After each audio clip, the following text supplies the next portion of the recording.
muito importante para você entender um pouquinho mais sobre esse livro, que para muitos é um mistério, né? Mas o Apocalipse começa com Apocalipse. Apocalipse. Apó, longe. Calipse, de ser escondido. Então, a tradução de Apocalipse do grego para o português é revelação. E esse livro veio para dar continuidade a um livro do Velho Testamento, que é exatamente o livro de Daniel, capítulo 12, fala que sela esse livro, Daniel.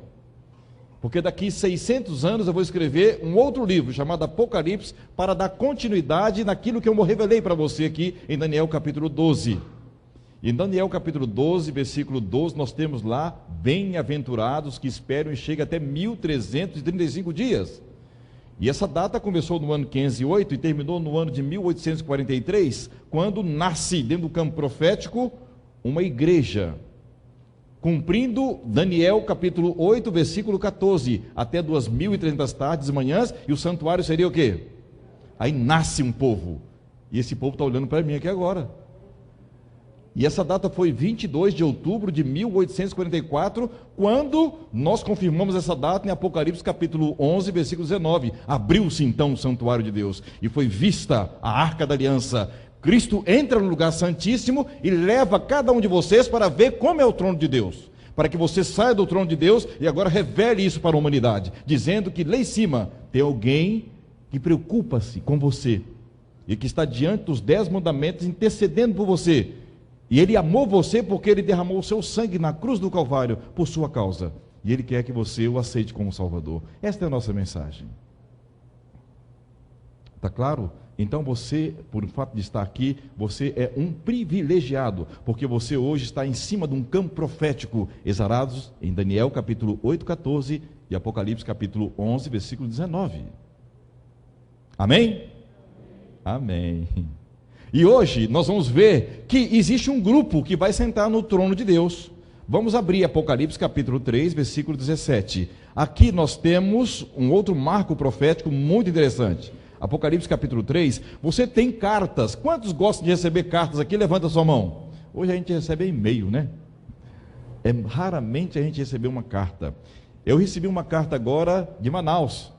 Era o meu documento do carro, porque meu carro é de lá, então tive que pedi o rapaz para enviar o documento de lá. E quando eu recebi, eu fiquei alegre, porque agora eu tenho um documento para rodar com o meu carro, né?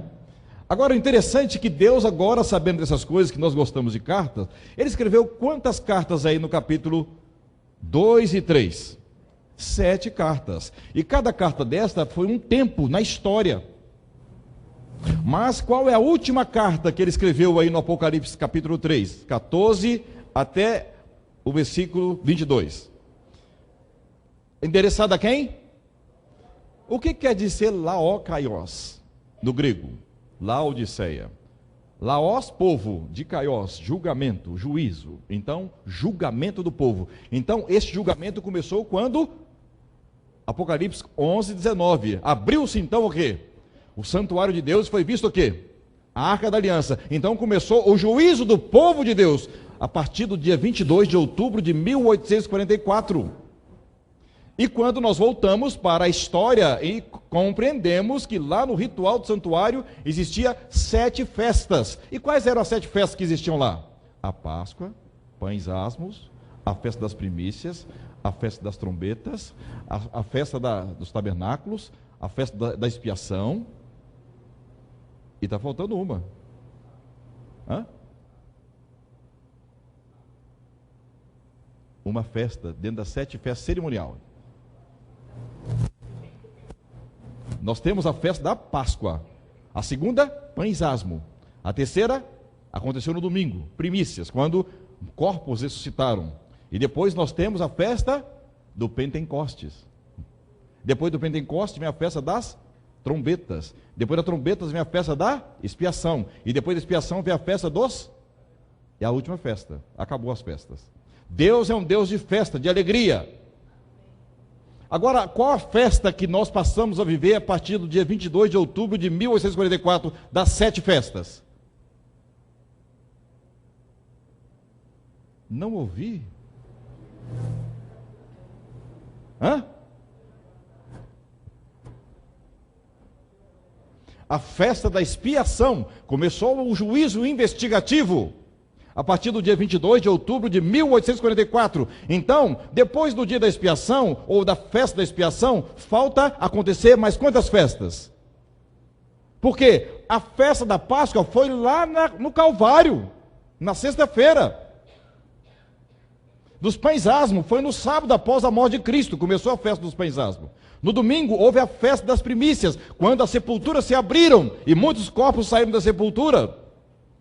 E depois nós tivemos ali, ainda no dia, a festa do Pentecoste, foi o dia que os discípulos receberam o dom do... Então, só naquele momento, na igreja primitiva, quantas festas aconteceram lá? 4 festas.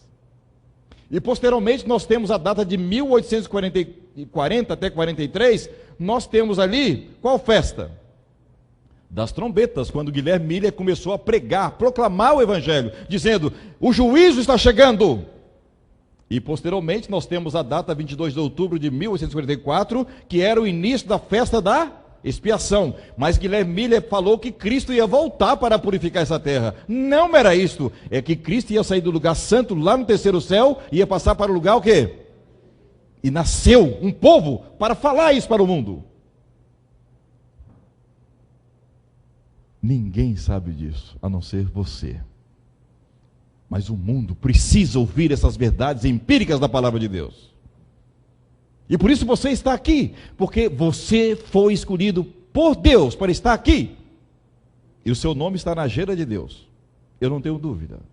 Porque Ele vai abrir a sua cabeça para você saber o momento em que vivemos. E quando você adentra no Apocalipse, posteriormente vocês vão estar estudando isso aqui, o capítulo 9 do Apocalipse é o islamismo. 1,6 bilhão de membros. O capítulo 9. O capítulo 10, você tem uma proclamação do juízo. É o capítulo 10. João viu 7 trovões. E ele foi escrever, Deus falou para ele, não me escreva, porque, profeta, isso é só para você. E a maioria dos teólogos interpreta esses 7 trovões como Deus dizendo o dia e a hora da volta para João. Mas Guilherme Miller veio e escreveu 22 de outubro de 1844, que é o contexto do capítulo 10 do Apocalipse. E aí, o que deu? 50 mil pessoas estavam em cima de um monte esperando a volta de Cristo no dia 22 de outubro de 1844. Venderam tudo para a proclamação do Evangelho. E Cristo não. Mas o acontecimento que estava acontecendo era qual? Era lá no terceiro céu, não era onde? E aí, nós temos então, a partir dessa data, do dia 22 de outubro de 1844, o nascimento de um povo. E o povo que é a 7ª carta. E qual é a carta que aparece aí? A carta à igreja de Laodiceia, que é julgamento, juízo investigativo, vai começar. E por isso que os textos básicos que nós temos é Apocalipse 11, 19 e Apocalipse 3, de 14 a 21. E agora você vem mostrando o caráter desse povo que está aqui, que não é quente, e nem o quê? Mas é o quê? E quando você toma água morna, dá vontade de fazer o quê? E o que está escrito no Apocalipse aí? Que Cristo está a ponto de fazer o quê? Mas Ele não vomitou. Ainda bem, né? Ele está suportando ainda. Mas quando você vai em Laodiceia, você vai ver que lá tem as águas térmicas, tem um barro que cura problema de glaucoma, tratamentos naturais excelentes em Laodiceia. Mas só que lá não tinha água potável. Laodiceia tinha que pegar água na outra região para tomar. E água morna não mata a sede, né? Mas resolve muitos problemas. Se você tomar 500 ml de água morna, você vai eliminar muitas toxinas do seu intestino. É bom para a saúde, mas não pode tomar todo dia, senão você vai virar do lado do avesso, né? Não pode acontecer isso com você. Vamos continuar lendo aqui. Você vê que agora o versículo 17... mostra como é o caráter desse povo. Pois diz, estou o quê? Rico, e o que mais? E não o quê? Você nota que agora Laodiceia, ela está morna, mas ela se sente o quê? Você lembra do jovem rico? Cristo, quando ele fala que rica e abastada, você tem que ir lá na parábola, naquele jovem rico que procurou, não na parábola, o jovem rico que procurou Jesus, porque o que eu tenho que fazer para ter vida eterna? E Jesus falou para ele o quê? Guarda os mandamentos. Ele falou assim, mas eu guardo os mandamentos. A igreja de Laodiceia guarda os mandamentos, sim ou não? Sim, mas o jovem rico guardava os mandamentos também, sim ou não? Mas ele era como? Infeliz, gente, miserável. E você agora passa a entender como Laodiceia está como o jovem rico. Por quê? Olha as características, vamos lá. Pois diz, estou rico e o que mais? E não preciso o quê? Mas Jesus fala o que para ele? E nem sabes que tu és o quê? O que mais? Porque parece que tem escorpião no bolso, não enfia a mão no bolso para ajudar ninguém. 5 características, quais são? Adjetivos: infeliz, miserável, pobre, cego. E quem estava nu no Éden? E quem estava nu após o dilúvio? Lembram? Noé. E quem está nu agora no clímax da história? Meu Deus, será que nós estamos igual a Adão? Pior, porque Adão só falou que ele estava nu. Mas nós temos 5 adjetivos aí. A nudez está aqui. Agora, quando Adão ficou nu, quem bateu na porta dele? Jesus, fazendo o quê? Onde estás? E quando viu que ele se vestiu de folhas, foi tirado as folhas e foi colocado o que no corpo de Adão? Pele de quê? E olha quem está em Laodiceia batendo na sua porta aí. Versículo 20. Filhos, nós estamos no Éden, correndo de Deus. 6.000 anos depois, o Adão ainda não parou para ouvir a voz de Deus. E se dizem que nós guardamos os mandamentos desde a infância. Quem que dizia isso? O jovem rico. E por isso que Cristo quer comparar você com o judeu. Mas só que o judeu passou a usar o sábado para falar que Deus não guardava o sábado. Eles condenaram Jesus por transgredir o sábado. Vocês perceberam? Cuidado que nós poderemos virar judeus modernos, né? É um perigo muito grande. Mas agora você tem um detalhe. Vamos ler. Versículo 20. Ou 19 primeiro, né? Eu repreendo e disciplino a quantos amo. Ser, pois, zeloso, e o que faço? E depois, eis que estou aonde? Se alguém ouvir a minha voz e abrir a porta, entrarei em sua casa. E o quê? E o quê? É porque Adão foi problema de comida, gente. E Noé foi problema de quê? E nós?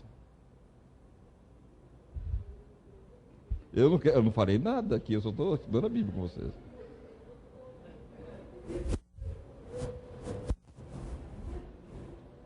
Diga-me o que tu comes, que eu te direi quem tu és. No supermercado tem a árvore do conhecimento do bem e do mal e tem a árvore da vida. E quando eu olho para o seu carrinho, eu sei o que você está levando para casa. E Satanás sabe melhor do que eu, porque ele industrializou os alimentos para nós. E por isso que hoje o ser humano está vivendo no máximo 90 anos. Adão viveu 930. E nós estamos vivendo no máximo 10% daquilo que Adão vivia. Ainda bem que nós temos uma boca só, né? E deu trabalho para Deus, né? Mas nós temos 2 ouvidos, 2 olhos, 2 narinas. E uma boca. O número 7 está na sua cabeça, mostrando perfeição. Por isso que Cristo coloca uma coroa de espinho dizendo, cuidado com aquilo que você pensa. Ele coloca números nas suas mãos, dizendo, você guarda os meus mandamentos, que são 10. Você anda na minha lei. O seu corpo é o templo do Espírito Santo. E por isso você tem que cuidar dele. O apóstolo Paulo escreveu isso. Agora só que, vamos ver quem vai sentar no trono de Deus. Vamos ver. Versículo 21 e 22. Para a gente dar introdução agora para o próximo capítulo. Ao vencedor dar-lhe-ei sentar-se comigo aonde?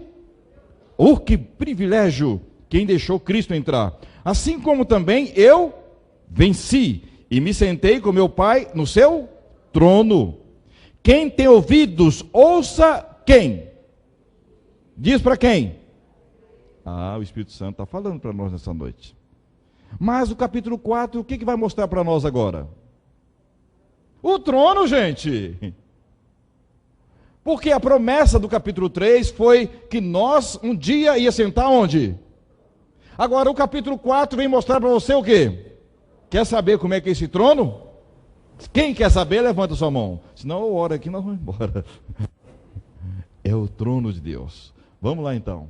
A visão do trono de Deus. Apocalipse capítulo 4 e 5. É o que nós vamos estudar com vocês aqui agora.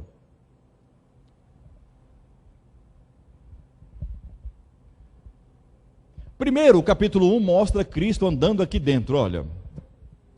Dentro do lugar santo. Ele passeando aqui dentro. Durante 18 séculos, ele fez o trabalho do sacerdote aqui no lugar santo. Até que chegou o dia 22 de outubro de 1844, que ele saiu desse lugar e entrou para o lugar. E para você entender de maneira detalhada sobre esse assunto, você precisa ir em Levítico capítulo 16. Lá você vai estudar o dia da expiação. E você vai saber o que Cristo está fazendo agora no céu, lá no Velho Testamento. Porque ele está agora diante dos 10 mandamentos que estão dentro da Arca da Aliança. Apocalipse capítulo 11, versículo 19. E aqui existia o Shekinah. O Shekinah era a presença de Deus. E quando ele entrava no santuário, Deus falava para ele: pecaste, homem. Ele tinha 2 pedras sardônicas aqui, o Tumim e o Urim.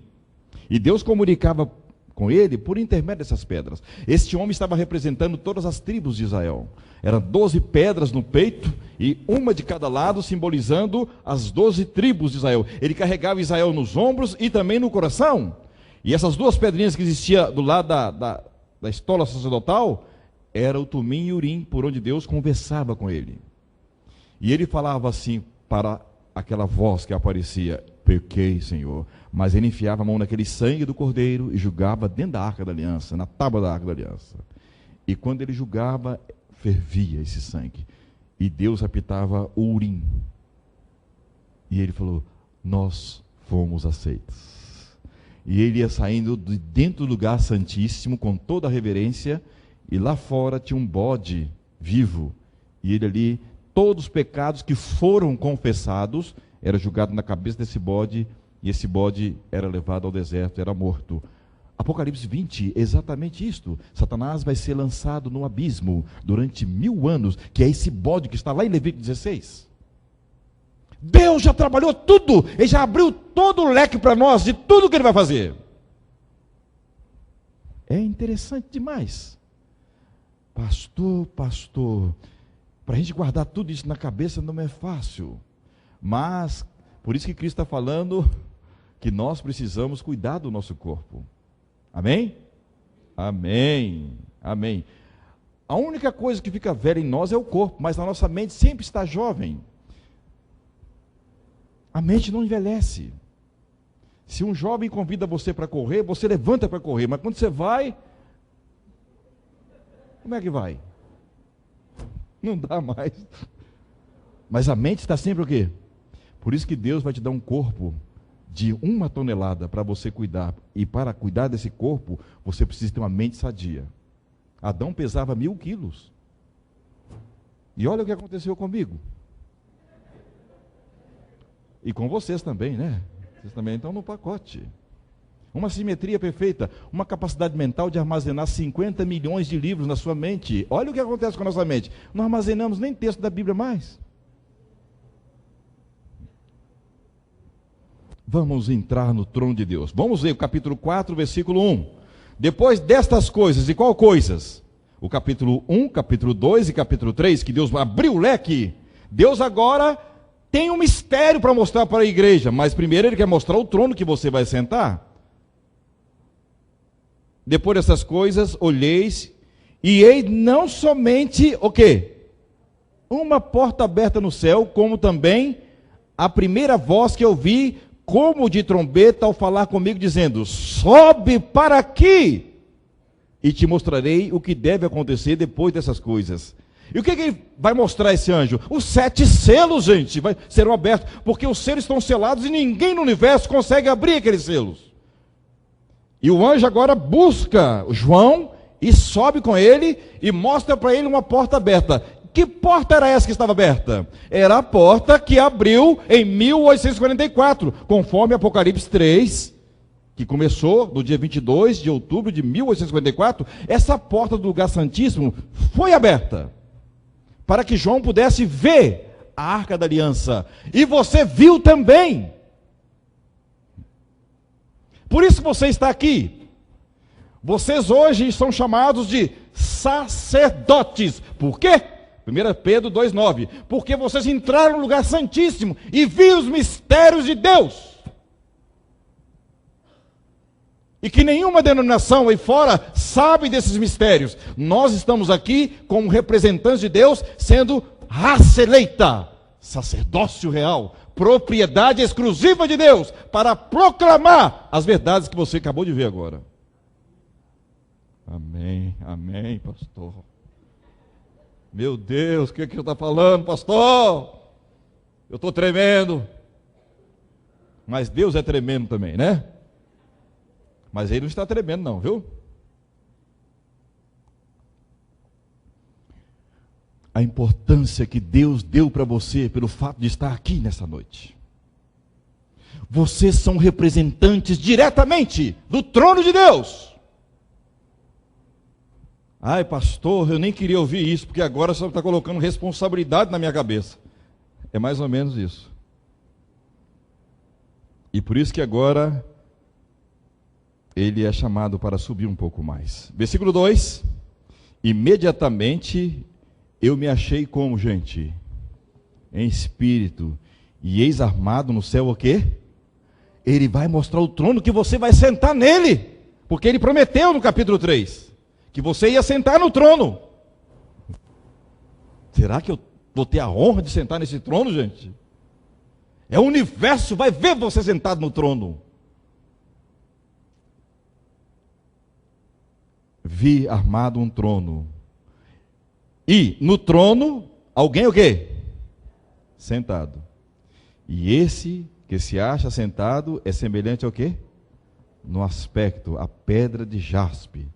E de o que mais? Sardono. E ao redor do trono há um arco-íris semelhante no aspecto a esmeralda. Ao redor do trono, de novo, há também 24 tronos. E assentado neles o quê? 24 anciãos vestidos de branco, em cujas cabeças estão coroas de quê? Quem são esses 24 anciãos? Por que está tendo essa visão, João? Abra sua Bíblia, em São Mateus 27, 50 a 53. Vocês vão saber agora quem são esses 24 que estão sentados no trono, que já herdaram o trono antes da gente. E nós estamos sentados em cadeiras aqui ainda. Eu quero sentar no trono também. Em São Mateus 27, 50, você tem aqui o momento que Cristo estava na cruz suspenso. E quem são esses 24 que estão assentados no trono? Vamos saber agora. Não tenho o nome, mas eu tenho de onde eles são. 27, 50 a 53 de São Mateus. E Jesus, clamando outra vez com grande voz, entregou o Espírito. Verso 50, 51. Eis que abriu o santuário. Você pode ver que há um contexto escatológico aqui. Escatológico quer dizer últimos acontecimentos. E ali também abriu uma porta. Algo que aconteceu aqui na terra, agora está acontecendo aonde? No céu. Eis que o véu do santuário se rasgou em duas partes, de alto a baixo, tremeu a terra, fenderam-se as rochas, abriram-se os sepulcros, e muitos corpos de santos que dormiam, o quê? Ressuscitaram, e saindo dos sepulcros depois da ressurreição de Jesus, entraram na cidade santa e apareceram a quantos? Então esses 24 anciãos que estão lá, são seres que estavam na sepultura aqui, e já sentaram nos tronos. E por isso que Cristo em Laodiceia ele fala, se vocês forem fiéis, vocês também vão ter tronos para vocês sentarem aqui, porque eu já trouxe um grupo daí, que já sentaram nos tronos. Meu Deus, eu tenho que pagar mais caro para aprender essas coisas, porque vale a pena, eu vou sentar no trono do universo, do comandante que governa todo o cosmos, não simplesmente essa terrinha que é um cisco no leite diante do grande universo de Deus, você vai sentar no trono de Deus.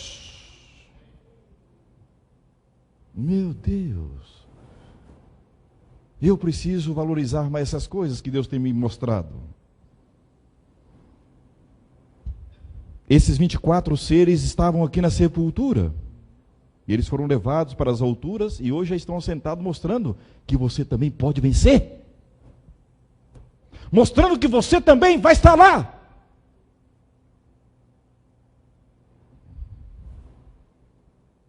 Mas, versículo 5. Do trono saem o quê? Relâmpagos, o que mais? Vozes, o que mais? E trovões. E diante do trono ardem o quê? 7 tochas de fogo que são o quê? Que negócio de 7 Espíritos de Deus é esse? Vamos abrir a Bíblia, em Isaías capítulo 11, versículo 1 e 2.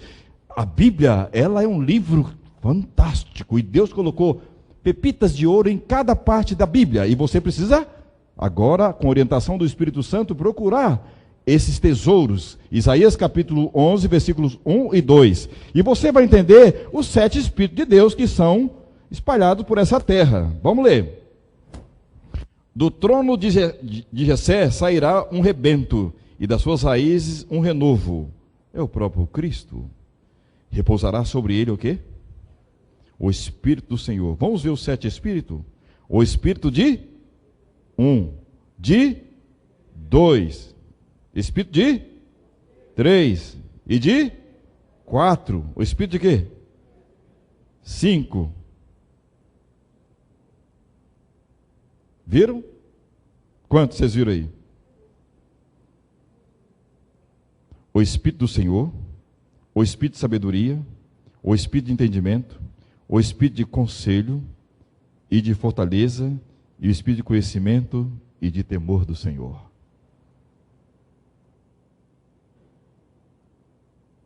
Este é o Espírito Santo que está aqui nesta noite, perscrutando, sondando, analisando todos os pormenores da nossa vida.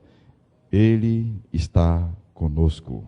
Os 7 Espíritos de Deus que são espalhados por essa terra, de sabedoria, de conselho, de conhecimento, de sabedoria.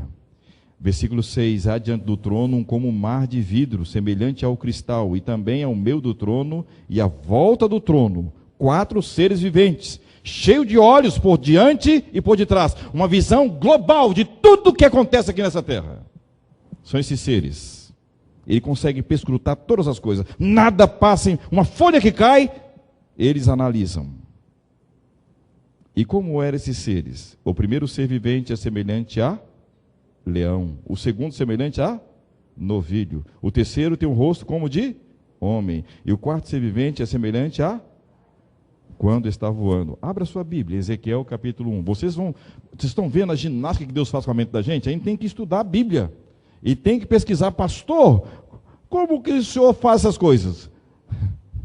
Estudando, pesquisando.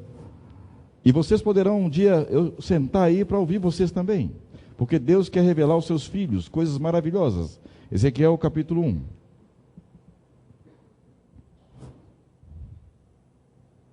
Acharam?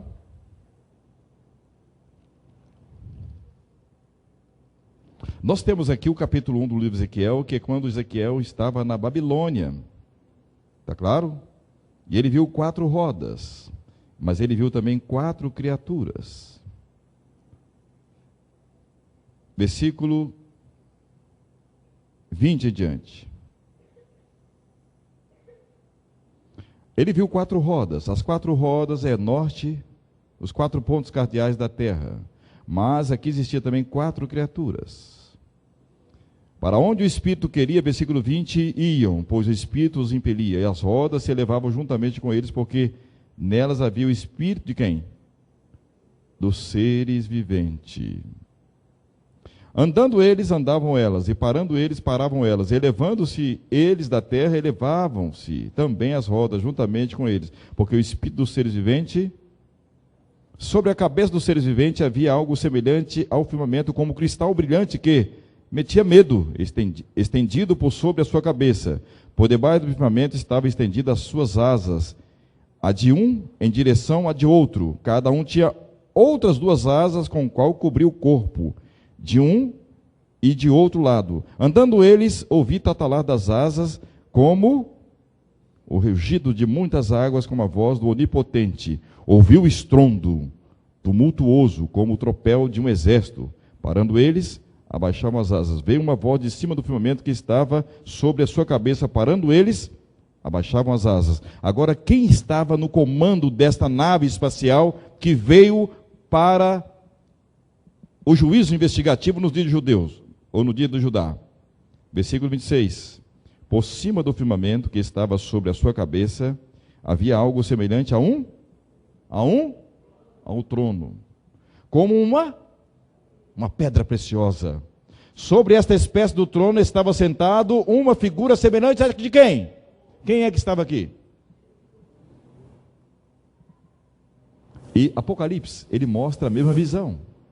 E você passa a entender que realmente as coisas de Deus nós precisamos perscrutar. Aí, nos versos de 5 em diante, você encontra as 4 criaturas que João viu na ilha de Patmos também. Ezequiel também teve a presença desses 4 seres aí. Por que ele usa esses animais? Vamos tentar avançar um pouquinho aqui.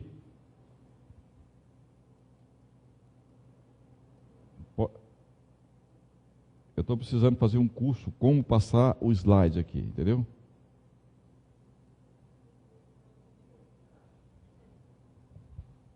Mas esse curso de apagar o slide eu não preciso fazer. Pode passar. Oi. Olha aí.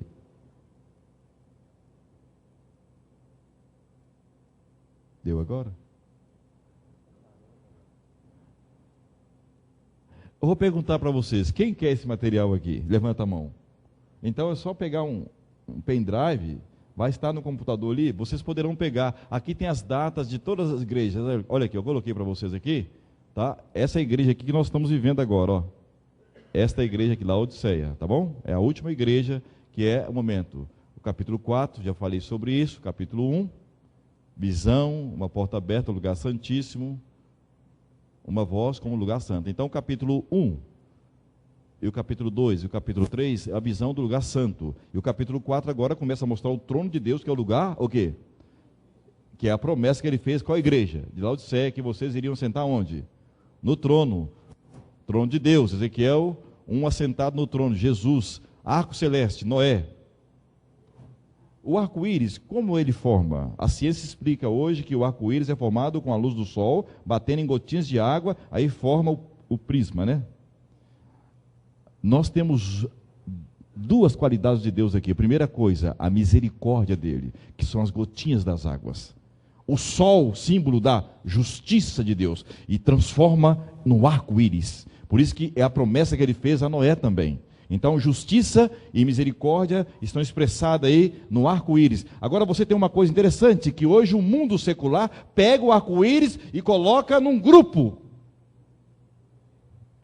Vocês percebem, né? Uma contrafação que eles fazem com Deus. E 24 anciãos, nós já mostramos para vocês, que ressuscitaram com Cristo, estão sentados nos tronos. Mas não foram só 24 que ressuscitaram, foi um grupo que saíram da sepultura. Chegando no céu, 24 foram escolhidos para serem os anciãos, tá bom? Mas pastor, por que Deus não pegou os anjos dos céus? É porque os 24 anciãos, para atuarem no santuário celestial, eles deveriam passar pela experiência da humanidade, e nenhum anjo passou por aqui. Por isso que deveriam ser arrancados da sepultura e ser levados, tá? Saíram do sepulcro com Cristo, passaram aqui 40 dias testemunhando, foi ressuscitado uma multidão, mas 24 foram escolhidos, entraram na cidade santa e apareceram a muitos aqui nessa terra. São 24 para manter o ofício sacerdotal no céu. Ressuscitaram para qual vida? Já estão eternamente vivendo e esperando por nós lá, né? Isaías 11:1, nós vamos mostrando para vocês o mar de vidro e as 4 criaturas. Mar de vidro, onde estarão os remidos? As 4 criaturas: leão, majestade e poderio incomparável; bezerro, serviço e sacrifício que Cristo fez por nós; rosto de homem, sapiência e retidão; mente, inteligência; águia voando, contemplação geral. A águia, a 5.000 metros de altura, ela enxerga sua presa como se fosse pertinho dela. Esta é a visão de Deus. Por isso que o profeta, ele usa algo que é pedagógico para nós compreendermos como é o trono de Deus. Amém? 24 anciãos. Agora você tem os versos 9 e 11, e terminamos agora esse pequeno capítulo do Apocalipse. Quando esses seres viventes derem glória, honra e ações de graça ao que se encontra sentado aonde? No trono, ao que vive pelos séculos dos séculos, os 24 anciãos prostrar-se-ão diante daquele que encontra sentado no trono, adorarão o que vive pelos séculos dos séculos e depositarão o quê? As suas coroas diante do trono, proclamando: Tu és digno, Senhor e Deus nosso, de receber o quê? A glória, o que mais? A honra, o que mais? E o poder, porque todas as coisas tu... Por que aparece a palavra criaste aqui?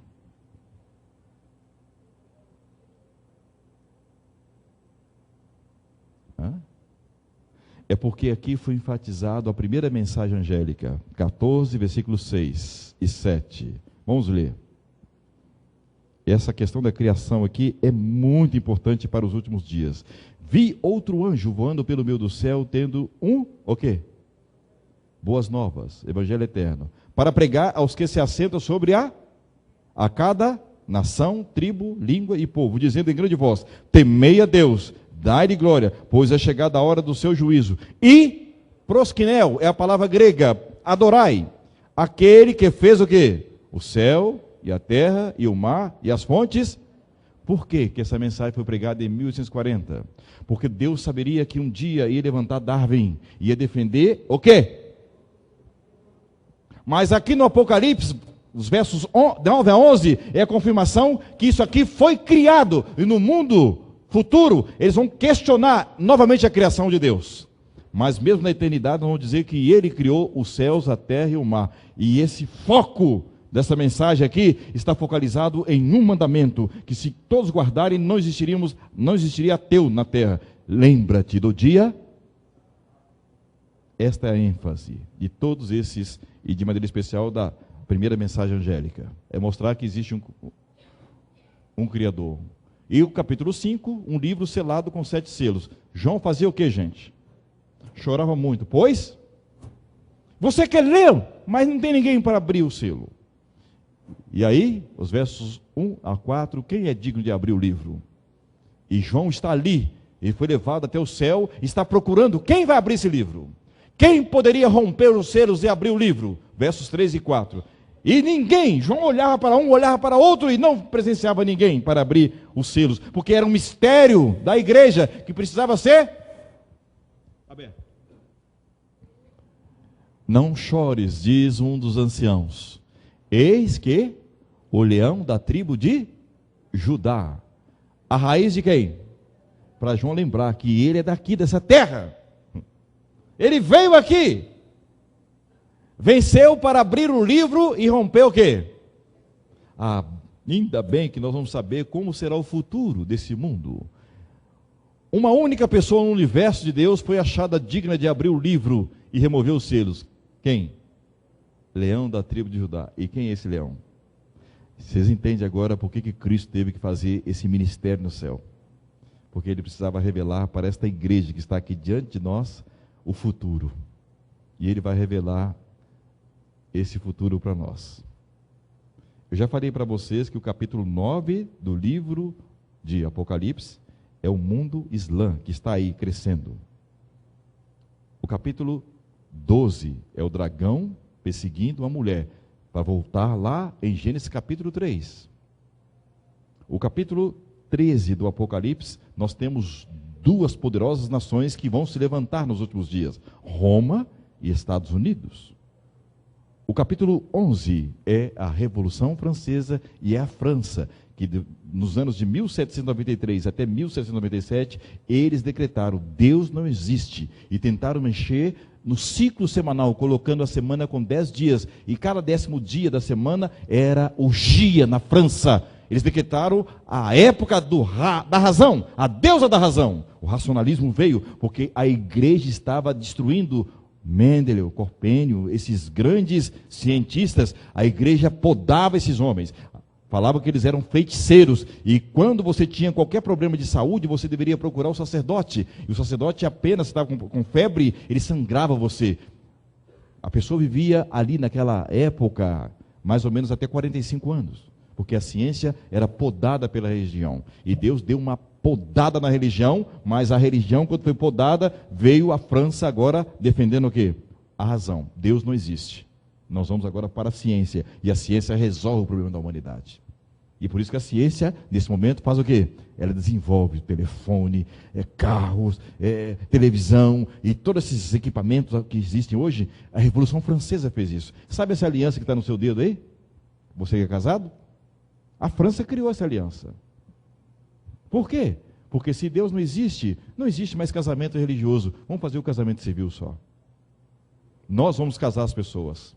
Mas nós sabemos que hoje esses dois casamentos estão coerentes com a vontade de Deus. Então, quando você estuda história, você aprende muitas coisas. Mas só um poderia abrir o quê? O livro, Jesus Cristo. Por que o cordeiro é digno de pegar o livro? Porque foi morto e com seu sangue, o que ele fez? Comprou para Deus toda a tribo, língua, povo e o que mais? Somente um que desse o seu sangue poderia abrir o livro. Nem Deus Pai, nem Deus Espírito, nem todos os anjos do universo e nenhum ser humano pecador poderia abrir esse livro. Somente um poderia. Quem? Aquele que não pecou e deu a sua vida. Com sangue ele pagou o pacto. Amém? Que privilégio nós temos, né? Esse capítulo é um dos menores capítulos, contém uma visão do trono de Deus. Aqui já passamos. No verso 6, o leão da tribo de Judá é posteriormente identificado. Quem é ele? É o próprio Cordeiro de Deus que tira o pecado do mundo, né? Jesus Cristo está lá, irmãos, por nós. Universo em delírio. Todo o universo pôs-se em delírio de louvor ao tomar o Cordeiro livro para abri-lo e revelar o seu conteúdo. Estamos vivendo hoje o final de qual selo?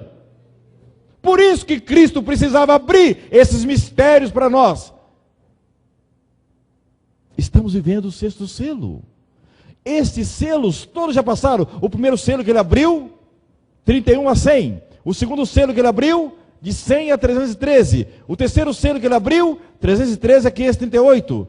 Depois nós temos o cavalo amarelo, 538 a 1517, a Inquisição. Ele foi abrindo os mistérios para a igreja até o fim. Por isso que alguém precisava abrir esses selos.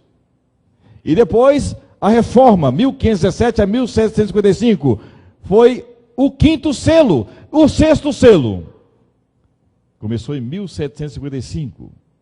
Com o quê? O que aconteceu nessa data? O terremoto de Lisboa. Vamos abrir a Bíblia no sexto selo para entender por que era importante. Versículo, capítulo 6, verso 12. E aqui nós estamos concluindo. Vi quando o Cordeiro abriu qual selo? E sobrevieram o quê? Grande terremoto. Terremoto de Lisboa. 1º de novembro de 1755. Eu fui a Portugal. E cheguei lá, fui tomar banho, eu pensei que estava tomando banho com leite, né? Porque ali ainda tem resíduos das lavas que tem por debaixo daquela terra ali. O terremoto de Lisboa saiu da África e atingiu até Lisboa. 90 mil pessoas perderam sua vida nesse dia. Foi o terremoto em extensão, o maior registrado até hoje. Cumprindo essa profecia da Bíblia. Depois do terremoto, o que deveria acontecer? O sol se tornou negro. Por isso que era importante abrir os selos. E você tem aqui a volta de Jesus no próximo selo. Eu só quero mostrar para vocês aqui, que aqui estão as datas. Você vai levar isso para sua casa, porque eu quero que você agora pregue, porque eu abri a cabeça de vocês para levá-los até o trono de Deus, né? E você vai sentar um dia lá. Mas antes de sentar lá, nós precisamos fazer uma obra fora do trono, como o Espírito Santo está fazendo uma obra fora do trono agora. Ele está aqui nessa terra, batendo aí no seu coração. Vamos lá? 1º de novembro... terremoto de Lisboa, 19 de maio de 1780, escurecimento do sol e a lua apareceu como sangue no mesmo dia. 13 de novembro, queda das estrelas, na Nova Inglaterra. Uriah Smith estava tomando banho e de repente sua esposa gritou: Uriah, Uriah, venha ver, as estrelas estão caindo do céu. E quando ele olhou, ele caiu de joelho e falou assim: é mais uma profecia do sexto selo que está acontecendo. Cristo em breve virá. Isso foi em que data, gente? 1833. Em 1840, quando caiu o poder otomano, Guilherme Miller disse: Cristo vai voltar, por quê? A queda do poder otomano. Então só falta acontecer o quê? Março de 1843, proclamação do juízo, Apocalipse 14, 6 a 7. E 22 de outubro foi o desapontamento. Este é o sexto selo. E Deus abriu tudo para você nesta noite. Estamos vivendo neste sexto selo. Olha o que está escrito aqui, para você entender uma coisa. Quando João teve essa visão, o versículo 15 em diante. Os reis da terra, os grandes, os comandantes, os ricos, os poderosos, e todo escravo e todo livre se esconderam na caverna e nos penhascos dos montes. E disseram aos montes e aos rochedos: caí sobre nós, escondei-nos da face daquele que se assenta no trono e da ira do Cordeiro. Porque chegou o que, gente? O grande dia. Que grande dia é esse? É o dia da volta de Cristo. E quem é que pode o quê? Como termina? Como terminou? Com uma interrogativa. Vocês querem abrir um pouquinho isso aqui? Abra sua Bíblia. Em Joel, capítulo 2. Eu falei até para uma menina que estava ali fora comigo sobre esse assunto. Só mexi um pouquinho e falei para ela, lá dentro a gente vai falar um pouquinho mais. Joel, o capítulo 2. Aqui você tem a mesma visão para entender Apocalipse. Vocês estão vendo que constantemente eu estou indo no Velho Testamento para explicar o Apocalipse? É interessante isso aqui. Joel, capítulo 2. E aqui você tem a mesma expressão do Apocalipse para entender lá. Joel, capítulo 2, versículo 11. Aqui, tudo está acontecendo como no Apocalipse. Olha o versículo 9. 2:9. Encontraram? Assaltam a cidade, correm pelos muros, sobem as casas, pelas janelas entram como ladrão. Diante deles treme a terra. E os céus se abalam, o sol e a lua se escurecem, e as estrelas retiram seu resplendor. O Senhor levanta a voz diante do seu exército, porque muitíssimo grande é o seu arraial, porque é poderoso que executa suas ordens. Sim, grande é o que, gente? É o dia do Senhor, e muito terrível. Quem poderá o quê? E vocês leram no Apocalipse, como é que termina? Para entender Apocalipse e 144 mil, você tem que estudar Joel capítulo 2. Porque o contexto é o mesmo Apocalipse. Parece que Deus tirou de Joel 2 e colocou lá em Apocalipse, capítulo 6. Mas só que Deus dá a resposta dos versos 12 até 27. Esta é a resposta que Ele dá para nós lá no Apocalipse. E você vai ler depois na sua casa. Nós temos que rasgar os nossos corações, se converter a Deus e entregar nossa vida plenamente a Ele. E porque no Apocalipse, terminando agora, no capítulo 6, Deus vai dar uma resposta também. O capítulo 6, verso 17, termina como? Quem é que pode? E onde é que está a resposta? No capítulo 7. E qual a resposta? Um grupo de 144 mil vão permanecer de pé. E eles não vão morrer.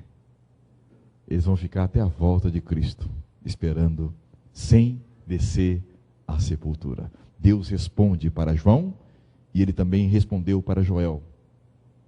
E todo o capítulo 7 é a resposta do capítulo 6, versículo 17. Quem é que vai suportar?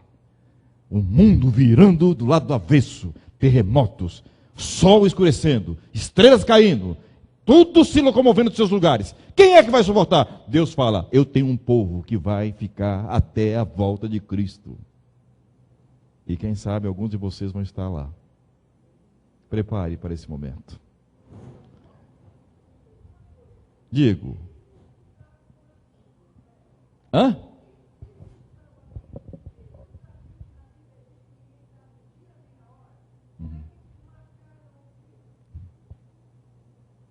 É porque eles estudaram simplesmente o campo profético. E quando eles viram que em 1840 o poder otomano havia caído, aí ele falou, não tem jeito. Esse próximo acontecimento, olha aqui, o terremoto aconteceu, o sol escureceu, a lua apareceu em forma de sangue, as estrelas caíram do firmamento, e agora o poder otomano caiu. Eu estivesse lá, minha filha, eu estava nesse barquinho também, eu ia falar, Jesus vai voltar, eu estou nessa.